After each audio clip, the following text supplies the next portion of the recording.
Hola guys, Okradit here and welcome back to episode 4 of Stitch Talk with Okra. We are always excited to have conversation that uplift knitters and crocheters. I'm your host, Karen Ruto Sapir, a crocheter, designer, entrepreneur, and the founder of Okra Knit. This podcast is where we unravel the beauty, the chaos, the creativity, and the business of yarn. Whether you knit, crochet, or just love handmade things, this space is for you. Even if you want to learn also, this space is for you. We do not lock out anyone. As long as you're stitch curious, you're most welcome.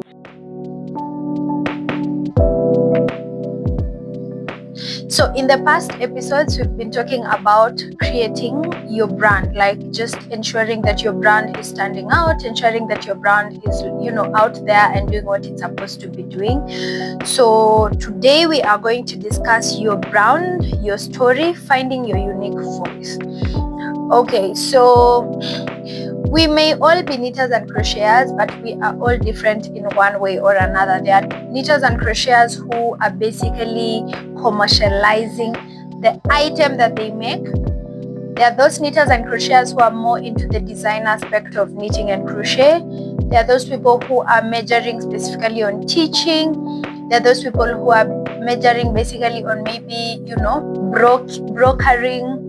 So they maybe get clients and then they get people who make knit and crochet. Then they end up, delivering the things and stuff like that. So basically everyone is different in one way or another, and you need to really work on that voice to ensure that people do not mistake your brand, for someone else's. And you can do this in several and very many ways, and that's what we're going to talk about today. So number one, why your brand personality matters more than just products. Okay, we are making crochet items, we are making knitted items, we are making clothes by hand. So what? There's something we call brand personality, and that basically means what feeling or what kind of energy is your brand exuding. When I come to your IG page and I'm scrolling, what feeling is being awakened in me? Like, what am I seeing? Am I seeing aesthetics? Am I seeing sustainability? Am I seeing handmade with love? Am I seeing local products for Kenya by Kenya? Like, what am I seeing? What is the recurring story that your brand is telling? It is important to have this in lock before you even go very far, because this is what is going to guide very many other things in with concern to your brand. So you have to be very clear about this early on. Yeah, so there's that consistent word or consistent statement that usually recurs in your brand. It may be you are pushing sustainability, you are pushing slow fashion, you're pushing this, you're pushing that. For example, Okra Knits is pushing keeping the craft alive, and in everything that we do, whether it is selling products, whether it is teaching, whether it is doing CSR, our main aim, you will notice, is to keep the craft alive. Anytime I'm talking about my brand, anytime I'm explaining how it all started, keeping the craft alive is usually a consistent topic that comes up and stays in my stories and in my journey all through. So you need to ensure that your brand personality is clear, your brand story is clear, and people understand what you're trying to achieve with this business of yours. Yeah. Number two, you need to find a signature style in crochet or knitting design. Okay, so guys, we have thousands and thousands and thousands of styles and patterns and stitches in crochet. Let me give example. We have tapestry crochet, we have like basic crochet. In knitting, we have different types of knitting styles. So you as a brand need to know what is that one style that you can kill. That one style. There's also filet crochet. There's different types of knitting. So you as a crocheter or knitter, you know what your strength is. Yeah, you know what your strength is, and that is what you should measure on. If you're good at a certain style, embrace that style, expand that style, and ensure that style really stays, grows within you. Yeah, you know yourself, you know what you're good at. So it can be you're good at a certain style, it can be you're good at a certain type of object. So there are people who are good with wearables, stick to wearables. There are people who are good with house accessories, stick to house accessories. There are people who are good at accessories such as handbags and all those things, stick to handbags. There are people who are good at baby clothes and baby accessories, stick to baby accessories. There are people who are good at couture and runway kind of wearable art, stick to wearable art. So what this does is it ensures that people recognize your pieces when they see it. When someone says, oh, that has to be Oprenit's, oh, that has to be so and so, oh, that has to be so and so, how would they be able to come to this conclusion that that has to be so and so? They've been seeing you repeatedly using this kind of technique and reusing this kind of style to make and create your knitted and crochet products. Yeah, so this kind of consistency is like, it's like telling people your name. My name is Karen. Yeah, so you won't call me Jane, you won't call me Linda, because I am Karen. Yeah, so it's kind of like that. You kind of like identify yourself or your brand with the kind of style that you go by, the kind of thing that you're consistently using. Now, finding out what you're good at is very easy, or what you love is very easy. I'm not saying be lazy and just always use the most basic stitches to create your work. I'm saying try out as much as possible and see which one is the best. You yourself know that you did a certain dress with the cable stitch, cable pattern, and it got a lot of love, number one. Number two, even when you are taking pictures of it, you are like, wow, oh my God. Like you were so impressed by how everything came out. So you know that was dope. So continually you'll notice that as you continue using this same stitch, this same pattern, this same style to do your stuff, they get more traction, you're more comfortable doing it, you don't even have issues doing it. So that's what I'm talking about. That's how you get to know what works for you best. Yeah, so finding your signature style is very important. Find it and let it shine. Find it and let it glow and grow with your business. Yeah, and your signature style is not limited to only one thing. It can be several things. Yeah, you can curate your own signature style, whether it's based on what you're making, the things you like to make, the patterns you use, the colors you use, and stuff like that. So it shouldn't be something that really takes a lot of time to figure out. You can take time to discover it, but it shouldn't be something that really scratches your mind too much. It should automatically come naturally as you continue knitting and crocheting every day and building your business every day. Yeah, so crafting your brand's origin story to connect with customers. I've said this before and I'll say it again. The people who buy from you because they were attached to that piece emotionally. They were attracted to that piece emotionally. They were called by that piece emotionally, whether it was how it was beautifully executed, the colors spoke to them, the shape reminded them of a sweater that their grandmother had, the colors that were used are their favorite colors, the way it was modeled remind them of Siri what and what on what. Human beings are emotional beings. So the only way you'll be connected to your clients and customers is if you are connecting with them emotionally. Let them relate, guys. Let them relate. If they're not relating to you, if they're not relating to the things you're making, then they are not gonna appear. This applies to every target market. If you're targeting students, if you're targeting working class people, if you're targeting high-end customers, all these people require to be connected to your items before they give you their money. It has to be worth it to them. It has to be something that's from within, especially if you're selling for a very high price. They have to really connect to it in order to buy. Yeah, I'm not saying that there are people who just buy because they have the money to buy, but even though I've interacted with rich people who have the money to just buy but I still see them wanting to know why.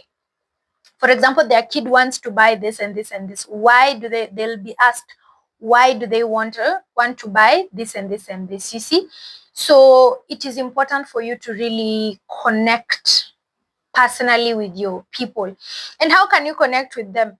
You can show them the insides of creating these products. You can show them the way you work. Like, tell them the story. Let them be part of the journey of building your brand. Let them be part of the journey of creating this name that you're trying to create. And that way people will feel like they are part of the business, they are part of the journey, and buying won't be a question of atihe. Buying will be like, okay, how many? Yeah. Let people connect. Let your customers connect with your story. Yeah. For example, my story of keeping the craft alive always starts from my great grandmother. Why? Because my grandmother learned knitting and crochet from my great grandmother. My mother learned how to knit and crochet from my grandmother, and I learned how to knit and crochet from my mother and the nannies who are around me, and my mom taught them how to knit and crochet. And my kids will always learn knitting and crochet from me. Yeah, that is my brand story. I'm keeping the craft alive. It's now my knitting has been in my family for now 4 generations that I know of. Probably my great grandmother also used to crochet. I don't know that. I didn't know that. But going back 4 generations, crochet and knitting has been there. And that's my brand story. I'm keeping the craft alive. So you'll find that people relate to that because everyone has grandparents. Everyone has that hobby they used to bond over with their parents, their grandparents, and etc. etc. So they'll relate to me in that aspect. Another way they'll relate to me is how I usually market my products as heirlooms. For example, whenever someone comes and I tell them I sell my sweaters for 35,000, 30,000, I will tell them this is an heirloom you're getting. Why? Because your daughter will be able to wear this cardigan. And cardigans don't go out of fashion. Trust you me. You see, the other day Alikiba came with those granny sweaters. Now everyone wants to wear those sweaters. Those things never go out of style. Cardigans, especially handmade cardigans, well made, well done. I'm telling you, those cardigans will be in your family for like 4 generations, well taken care of, and it was made like sijui how many years ago. So I usually make it clear to my clients that, by the way, you're not just buying a cardigan, you're buying an heirloom, and from your generation, this can be passed down through the next 4 generations. So you're making this investment right now, and your great grandchild will enjoy it one day. Yeah, imagine that. Like, you'll see 4 pictures of great grandma, mom, child wearing the same cardigan made by the same person. That's such a fulfilling thing. So let your story be known to your clients. Yeah, that really gives you a stability of your origin. Like, wewe ni nani? What's your brand all about? What are you talking about? Why should we buy from you? What value are you adding into our lives? Yeah, it's not just about buying. Let your item or whatever you're selling have more than just the product in it. Let it have stories. Let it have value. Let it have you know. And also the older handmade things stay, the more expensive they become. It's like a Birkin bag. You might think that when you stay with a Birkin bag longer, the cheaper it will be. My friends, the more expensive it will even be, because this is value. And I'm not comparing, I just gave an example of a Birkin bag, but handmade pieces are on their own level. So tell me, if I make this sweater in 2025 and in 3035 your grandchild is wearing this sweater and someone wants to buy from them, they won't even want to sell it, because they'll be like, this is something that reminds me of my family, and if I am to sell it, I'll sell it for like so much money. Yeah, if I sell it for 30,000 today, probably at that time it will have gone to almost 150,000. Yeah, so that is the thing. The role of visual identity is very important in a brand. Yeah, your brand, your story, and you want to find your unique voice, you have to also find your unique visual voice. So by visual voice, I mean, when people look at your brand, what do they see? What colors do they see? We need to be clear on our brand colors. Yeah, you need to be clear on your brand colors, especially when you're doing your logo. Your logo is gonna show your brand colors. For example, for Ogfranits, our logo has a white background with an earth tone writing artwork. Yeah, written Ogfra knits. So our brand colors are earth tones, earthy pieces. So if we are designing something, you'll see most of the time we use earth tones. Whatever collection we do, you'll always find brick brown, burnt orange, mustard yellow, olive green, turquoise, not turquoise. What is this color? There's this color that's in the middle of, not turquoise, there's this color. I've forgotten about it, but I'll mention it when I remember. So our brand colors are earth tones, earthy tones. So whenever we are designing anything, even if you check, the Maridadi collection was majorly olive green and mustard yellow. We are doing the Earth Bloom collection right now, and the Earth Bloom collection has different color combinations. So the first one is the terracotta. So the terracotta has mostly browns, burnt oranges, and a light kind of beige. And then we have a second one that's launching actually tomorrow. It will launch when this podcast is also launching, like this podcast is being released. So you'll be able to see it on 28th of August. 28th of August, that should be tomorrow. Yeah, not 28th, 23rd, 26th. Yes, 26th. So look out for it. You'll be able to see. So you can see that there's a consistency. Yeah, unless a client orders a certain color, then we will definitely give the client what the color that they want.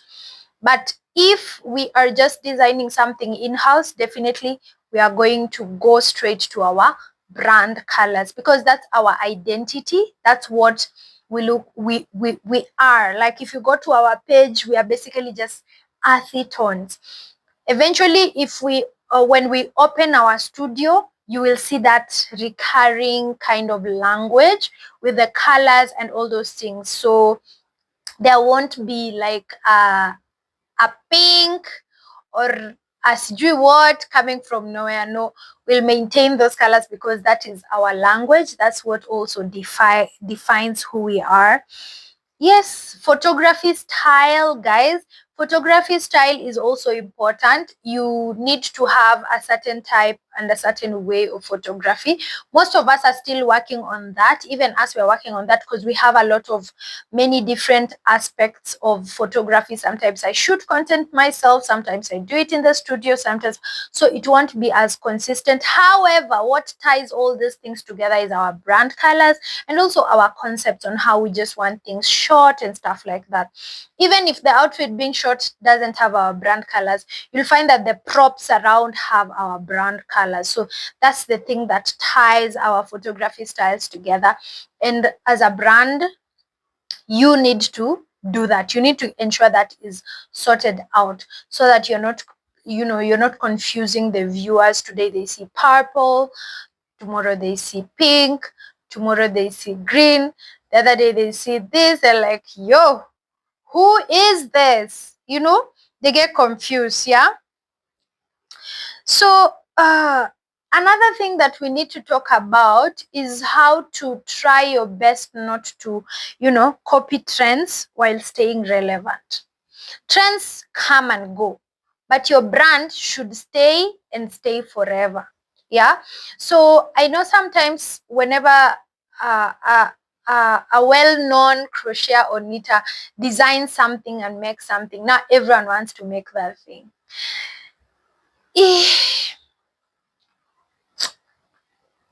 I think we need to have tea for that. I'm not saying it's bad to make things that other people make. I'm just saying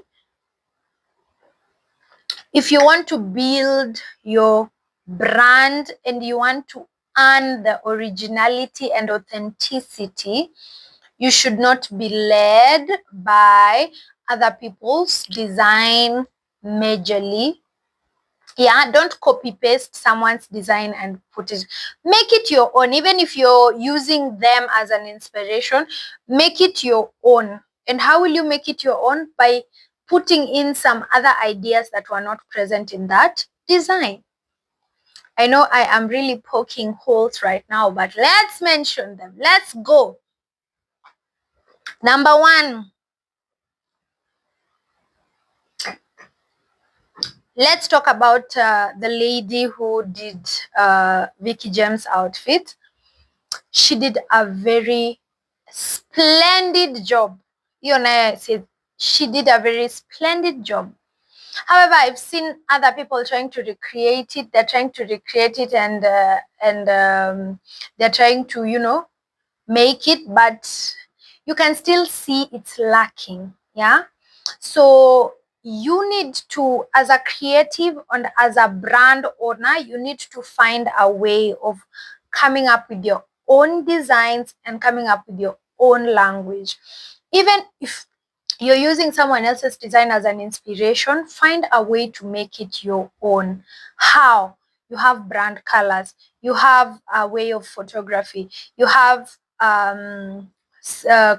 stitches that you usually use, you have a certain type of yarn you usually use as a brand. Apply all these things and trust you me, the outfit that you'll make from an inspiration of another creator will not look the same. It will have a bedazzle of your brand. Yeah. And it's important to mention you got inspiration from so and so. Of course, we will know you got inspiration from so and so. Yeah.